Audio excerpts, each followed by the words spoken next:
Okay, so I'm going to talk about evil. And based on the book, The Talented Mr. Ripley by Patricia Highsmith. Look up this lady, Patricia Highsmith. She was a lesbian atheist who hated everybody. And what she wrote in this book is evil triumphing over good.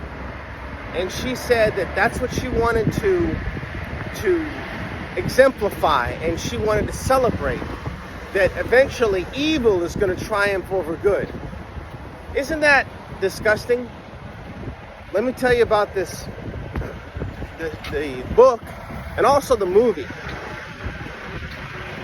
The movie is about a man who's an imposter who's able to kill a wealthy son, and he's able to assume the identity of the son, and being able to believe, well, he's able to convince the father when his son goes missing that he is the son. He's going to be the new son. That's essentially what the movie is about. All right? So sometimes evil is not going to be a full battle. It's not going to be a full fight. It's not going to go against you. Sometimes evil will seduce you. Sometimes evil will make you feel comfortable. It'll be like that best friend in your ear, or it'll be that person that will give you pleasure but at the expense of pain. I've known people like that. I know people like that. They're no longer in my life, but I know people like that. Now what happens is, what they do is, especially women are masters at this. They're seductive. They allure you into the lull of complacency and mediocrity. And I can't remember what animal this is, but there's a type of animal, what they do before they kill it, they don't scare it. They bring it in and they have it nice and calm before they stick the dagger in its neck. And that's what happens with evil. Sometimes it'll seduce you, and you'll go in, and you won't even realize that your demise and your death and your failure is there. You catch a disease, you catch some kind of failure that'll happen in your life. And that's what happens. So I would encourage you to watch the movie, The Talented Mr. Ripley.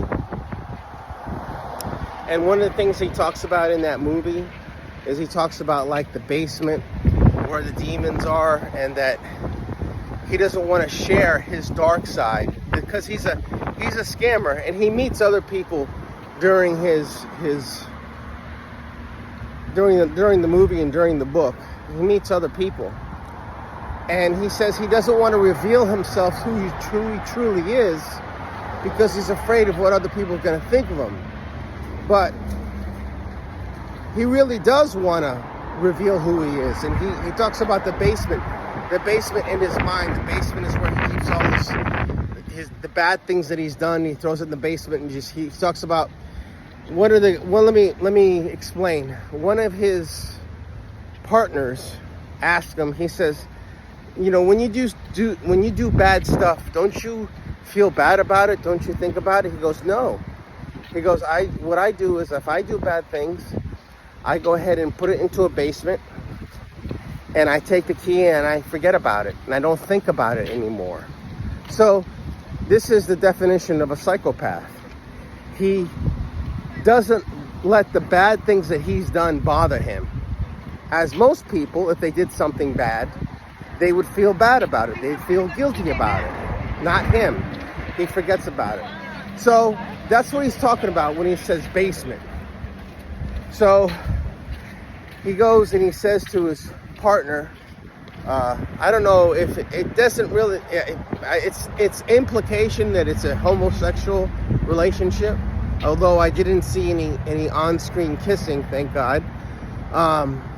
And what he says is, he wants to his partner, the Tom, who's the scammer. He goes and he says, "Oh look, I want to share my basement with people. I want to share my dark past with people, but I'm afraid what they will think about me." So the fact that he says he wants to share his dark past means what he's looking for is unconditional love. And that's the thing. That's what we're all looking for, right? We're all looking for that unconditional love, yet we go out and get it in an unconditional way. So that's the thing. He wanted to share his secrets, but he couldn't because he would be exposed. You see? So that's the thing. And in the movie, he ends up killing everybody. And I think he got away with it. It doesn't really say it in the movie. Well, I haven't read the book. I'm not going to. But that's the thing. Realize that sometimes evil will allure you. Sometimes evil will seduce you. And you might get lulled into it. This is why you need to live with purpose. This is why, in a man, you need to be doing things, being active with your life. Like this morning, I'm going for a nice walk on the beach. And this is what I do in the morning, even though I don't feel so good. And it's a little cold, but I don't care. So that's the thing. You only live once. You got to enjoy it. Take care. Thanks for watching. Remember, I always say this, plan your pleasure because pain plans itself.